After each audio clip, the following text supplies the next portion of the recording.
சின்ன கலைவாணர் என்று மக்களால் அன்போடு அழைக்கப்பட்ட நடிகர் விவேக் அவர்கள் தமிழ் சினிமா உலகத்துல புகழ்பெற்ற நகைச்சுவை நடிகர். இவர் நகைச்சுவையில் நம்மை சிந்திக்கவும் வைத்தவர். தமிழ் சினிமாவில் மட்டுமல்லாமல் திரைப்படத்துறை வரலாற்றிலேயே நகைச்சுவை வாயிலாக சமூகத்திற்கு நல்ல கருத்துக்களை சொல்லுவதில் இவர் வல்லவர். இவர் கலைவாணர் என்.எஸ். கிருஷ்ணன் அவர்களை பின்பற்றி அனைத்து படங்களிலேயும் லஞ்சம், மக்கள் தொகை பெருக்கம், அரசியல் ஊழல், மூட நம்பிக்கை போன்றவற்றை மையமாக வைத்து நகைச்சுவை செய்வார்.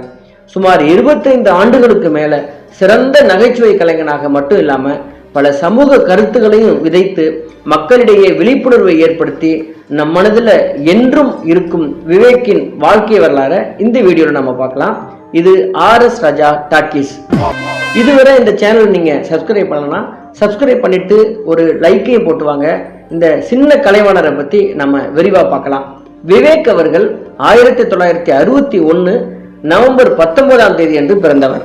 இவரது பெற்றோர் அங்கையா பாண்டியன், மணியம்மாள் ஆகியோருக்கு மூன்றாவது மற்றும் கடைசி பிள்ளையாக தூத்துக்குடி மாவட்டம் கோவில்பட்டியில இவர் பிறந்தார்.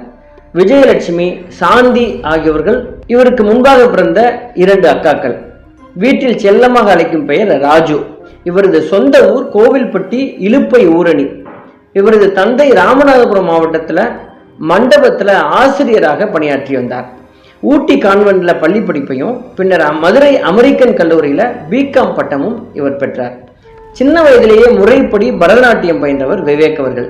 இவருடைய அக்காவுடன் சேர்ந்து பல மேடைகளில் நாட்டியம் ஆடியுள்ளாராம். ஹார்மோனியம், வயலின், தபேலா போன்ற இசை கருவிகளையும் இவர் இசைப்பதில் வல்லவர்னு சொல்றாங்க. மதுரை அஞ்சல் தந்தி அலுவலகத்தில் பணியாற்றிய போது மதுரையில் நடைபெற்ற பரதநாட்டிய போட்டி ஒன்றில் இவர் பங்கேற்றிருக்கிறாரு. சென்னையில் நடந்த இறுதி போட்டியில கலாகேந்திரா கோவிந்தராஜன் மூலம் கே. பாலச்சந்தருடைய அறிமுகம் கிடைத்தது. அப்போதான் சினிமாவின் இரும்பு கதவு இவருக்காக திறந்திருக்குது. இவரது நடனத்தையும் மிமிக்ரியையும் பார்த்த பாலச்சந்தர் தனது மனதில் உறுதி வேண்டும் அப்படிங்கிற படத்துல நடிப்பதற்கு சந்தர்ப்பம் கொடுத்திருக்கிறார். அதற்கு அப்புறம் சென்னை தலைமை செயலகத்தில் இவருக்கு வேலை கிடைக்க கோடம்பாக்கத்துல குடும்பத்தோட குடியேறி இருக்கிறார். அருட்செல்வி அப்படிங்கிறவரை திருமணம் முடித்து அமிர்தா, நந்தினி, தேஜஸ்வினி, பிரசன்னகுமார் அப்படின்னு 3 பிள்ளைகள் இவருக்கு பிறந்திருக்காங்க.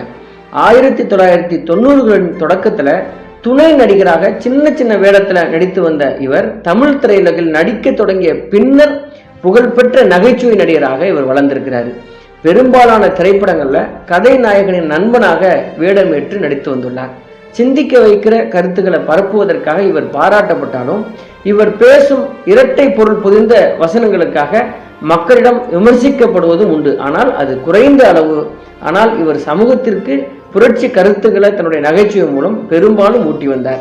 புது புது அர்த்தங்கள், மின்னலே, பெண்ணின் மனதை தொட்டு, ரன், நம்ம வீட்டு கல்யாணம், தூள் முதலிய படங்கள் இவரது நகைச்சுவை நடிப்புல வெளிவந்த குறிப்பிடத்தக்க பெரும் புகழை அடைந்த திரைப்படங்களாகும்.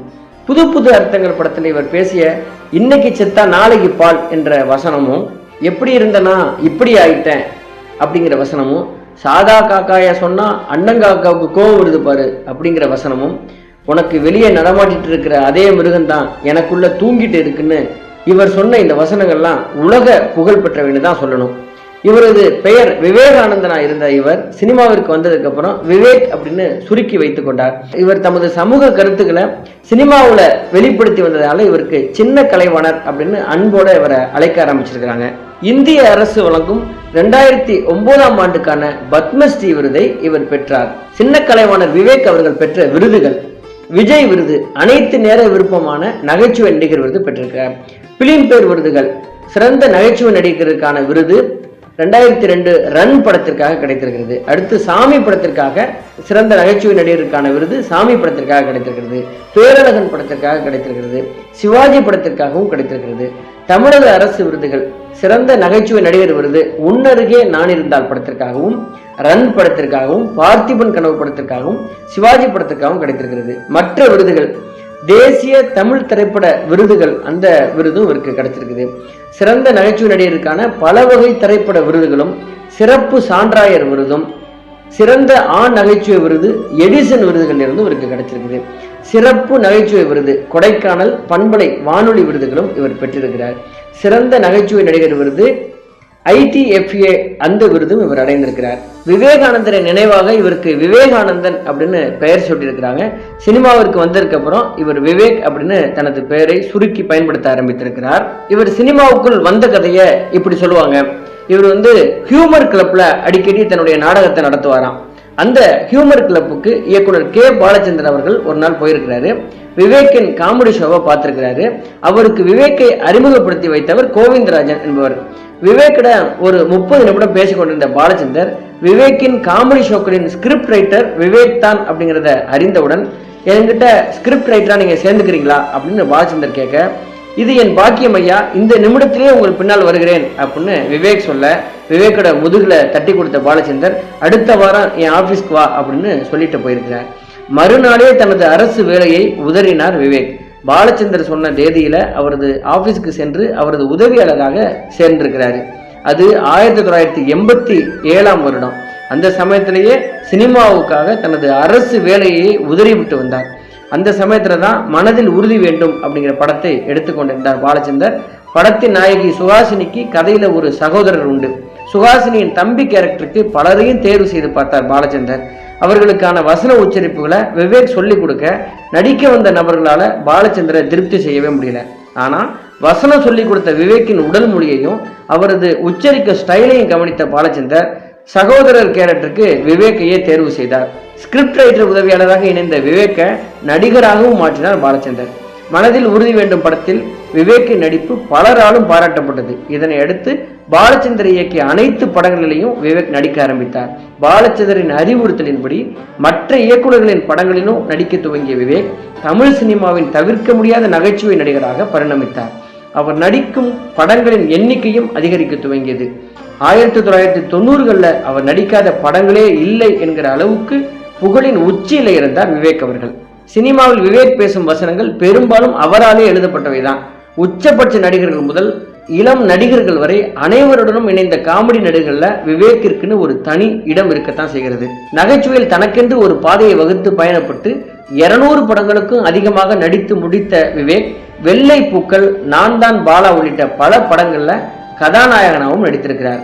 ஹீரோ ரோலும் அவருக்கு கச்சிதமாக பொருந்தி இருப்பதாக இயக்குனர் பாரதிராஜ் அவர்கள் பாராட்டியதை பலரிடம் சொல்லி பெருமிதப்பட்டிருக்கிறார் விவேக் அவர்கள். திரைத்துறையில இருந்தாலும் சமூகத்தின் மீது தீராத காதல் கொண்டிருந்த விவேக் ஜனாதிபதியாக இருந்த அப்துல் கலாமின் சிந்தனைகளால ஈர்க்கப்பட்டு அவரது சிஷ்யராக மாறினார். அதனை அடுத்து செழிப்பான தமிழகத்தை உருவாக்க 1 கோடி மரங்களை தமிழகம் முழுவதும் நடுவேன் அப்படின்னு சொல்லி அதை வெறும் வாய் சொல்லோட நிறுத்தி விடாம செயலிலும் காட்டினார். இயற்கை மீது அளவு கடந்த பாசம் வைத்திருந்த விவேக் பசுமை திட்டங்களை வளர்க்கவும் உருவாக்கவும் எந்த ஒரு நிகழ்ச்சியை யார் நடத்தினாலும் அதில் கலந்து கொண்டு சிறப்பிப்பதை ஒரு கொள்கையாகவே வைத்திருந்தார். சில ஆண்டுகளுக்கு முன்பு அவரது மகன் இறந்ததை அவரால் ஜீரணிக்கவே முடியவில்லை. அந்த சோகத்திலிருந்து மீள மிகவும் சிரமப்பட்டிருக்கிறார். இதனால அவரது பட வாய்ப்புகள் மீதும் அவரால் கவனம் செலுத்த முடியாததால இவருடைய படத்தில் நடிப்பதும் குறைந்து கொண்டே போனது. மகன் இழந்த சோகத்தை ஜீரணித்துக் கொண்டு ஓரிரு வருடங்களாகத்தான் மீண்டும் சினிமாவில் நடிக்க துவங்கினார் விவேக் அவர்கள். 2021 ஏப்ரல் 16 அன்று மாரடைப்பு காரணமாக சென்னை வடபழனியில் உள்ள தனியார் மருத்துவமனையில் அவர் அனுமதிக்கப்பட்டார். ஆனால் சிகிச்சை பலனின்றி 2021 ஏப்ரல் 17 அதிகாலை 4:30 மணிக்கு இவர் காலமானார். இவருக்கு காவல்துறை மரியாதையுடன் இறுதி மரியாதை செலுத்தப்பட்டு அவரது உடல் தகனம் செய்யப்பட்டது. இவ்வளவு சீக்கிரத்தில் அவர் மறைவார் என யாருமே எதிர்பார்க்கவில்லை. திரையுலகமே கண்ணீர் கடல்ல மூழ்கி தத்தளித்து கொண்டிருந்தது. நிழல் உலகமான சினிமாவையும் நிஜ வாழ்க்கையும் ஒரே மாதிரி நேசித்த மக்கள் கலைஞன், பகுத்தறிவாளன், சின்ன கலைவாணர் விவேக்கின் மறைவு தமிழ் சினிமாவுக்கும் தமிழ் சமூகத்துக்கும் பேரிழப்பு. இந்த மாபெரும் மக்கள் கலைஞன் சின்ன கலைவாணர் விவேக் அவர்கள் இந்த மண்ணிலிருந்து பிரிந்தாலும் மக்களுடைய மனதில் என்றும் அசைக்க முடியாத இடத்தில் இருப்பார் என்பதை நாம உறுதியாக கூறலாம். இதுவே சின்ன கலைவாணர் விவேக்